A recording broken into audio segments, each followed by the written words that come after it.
Hello, നമുക്കിന്നൊരു കൂട്ടുകറിയുടെ recipe നോക്കാവേ. കുമ്പളങ്ങ, ഏത്തക്കായ, ചേന, കടലപ്പരിപ്പ്, ആപ്പിൾ ഇത് വെച്ചിട്ടാണ് നമ്മൾ കൂട്ടുകറി പ്രിപ്പയർ ചെയ്യാൻ പോകുന്നത്. ഹാഫ് ഗ്ലാസ് കടലപ്പരിപ്പ് വെള്ളത്തിലിട്ട് സോക്ക് ചെയ്യാൻ വെക്കണേ. എടുത്ത് വെച്ച ആപ്പിളും ഒന്ന് കട്ട് ചെയ്ത് വെക്കാം. അതിനുശേഷം ഒരു ഫുള്ളായിട്ടുള്ള തേങ്ങ നമുക്കിതിനായിട്ട് ആവശ്യമുണ്ട്. പിന്നെ കുറച്ച് ശർക്കരയും ഇത്തിരി കുരുമുളക് പൊടിയും. ആദ്യം തന്നെ കുമ്പളങ്ങ, കുറച്ച് മഞ്ഞൾപ്പൊടിയും ഇച്ചിരി മുളക് പൊടിയും ഒരു 1/4 ടീസ്പൂൺ മതിയാവും. അതെല്ലാം ഇട്ടിട്ട് നമുക്കൊന്ന് വേവിക്കാനായിട്ട് വെക്കാം. ആവശ്യത്തിന് ഉപ്പും ഇടണേ. ഇതിലേക്ക് സോക്ക് ചെയ്ത് വെച്ചിട്ടുള്ള കടലപ്പരിപ്പും കൂടി ഇടാം. ചേനയും ഏത്തക്കായയും നമ്മൾ സെപ്പറേറ്റ് വേവിച്ചിട്ടാണ് ഇതിനകത്തോട്ട് ഇടാൻ പോകുന്നത്. ഇച്ചിരി മഞ്ഞൾപ്പൊടിയും ആവശ്യത്തിനുള്ള ഉപ്പിട്ടിട്ട് നമുക്കത് വേവിച്ചിട്ട് ഇതിനകത്തോട്ട് ആഡ് ചെയ്യാം. 2 മിനിറ്റ് നമുക്കൊന്ന് അടച്ചു വെക്കാം. അതിനുശേഷം നമുക്ക് ആപ്പിൾ ആഡ് ചെയ്ത് കൊടുക്കാം. നമ്മളിവിടെ 2 ആപ്പിളാണ് എടുത്തിട്ടുള്ളത്.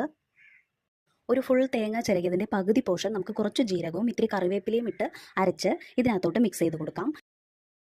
അരപ്പിട്ട് ഒന്ന് ഇളക്കി യോജിപ്പിച്ചതിന് ശേഷം നമുക്ക് ആ ജാറിലോട്ട് ഇച്ചിരി വെള്ളം ഒഴിച്ച് ഇതിനകത്തേക്ക് ഒഴിക്കാവുന്നതാണ്. വളരെ കുറച്ചേ ഒഴിക്കാൻ പാടുള്ളൂ.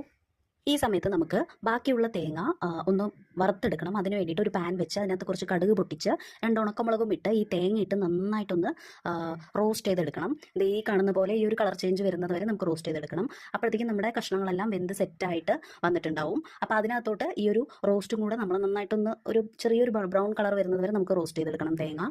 അപ്പോൾ അതിനുശേഷം ഇതിനകത്തോട്ട് മിക്സ് ചെയ്ത് അതും കൂടെ ഒന്ന് നന്നായിട്ട് മിക്സ് ചെയ്തെടുക്കണം അതിനകത്തോട്ട്. എന്നാൽ നമുക്ക് ഈ ഒരു വറുത്തിടുന്നതിലാണ് ഭയങ്കര ടേസ്റ്റ് വരുന്നത്. ഉപ്പും എരിവും എല്ലാം നോക്കി വേണമെങ്കിൽ ആഡ് ചെയ്യാം. 50 ഗ്രാം ശർക്കരയും 2 ടേബിൾ സ്പൂൺ കുരുമുളക് പൊടിയും നമുക്ക് ആഡ് ചെയ്ത് കൊടുക്കാം. നമുക്ക് മധുരം കൂടുതൽ വേണമെന്നുണ്ടെങ്കിൽ കൂടുതൽ ശർക്കര എടുക്കാവേ. ഈ കുരുമുളക് പൊടിയും അതുപോലെ തന്നെ ശർക്കര പൊടിച്ചതും എല്ലാം കൂടെ അതിനകത്തോട്ട് ആഡ് ചെയ്ത് നന്നായിട്ട് വെള്ളമെല്ലാം വറ്റിച്ച് കുറുക്കിയെടുക്കണേ.